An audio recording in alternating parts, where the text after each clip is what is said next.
Баршаңызға қайырлы күн. Бүгін греческий салат дайындаймыз. Арнама қош келдіңіздер.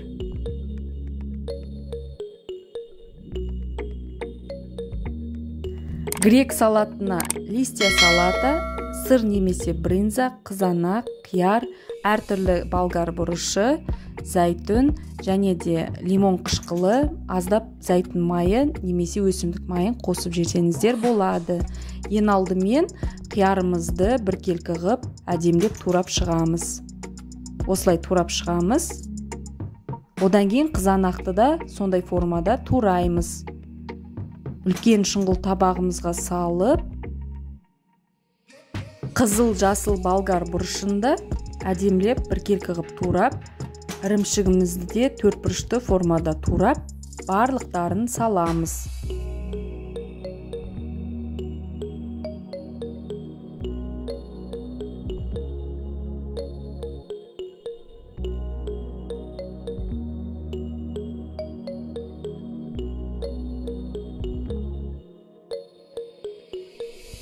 Ірімшігімізді немесе брынзамызды осындай бөліктерге бөліп, салатымызға қосамыз. Одан кейін лимонның кішкене бөлігін қосып жесеңіздер болады.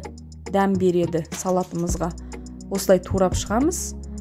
Одан кейін кезекте листья салатымызды турап, салатымызға зәйтүнімізді, барлық қалған заттарымызды қосып, татымына қарай тұз, қара бұрыш қосып жесеңіздер де болады.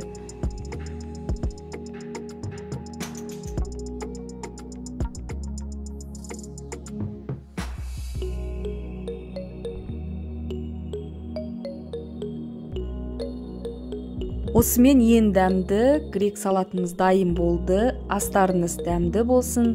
Егер видеом ұнап жатса, астына пікір қалдырып, комментария жазып, арнама тіркелуді ұмытпаңыздар.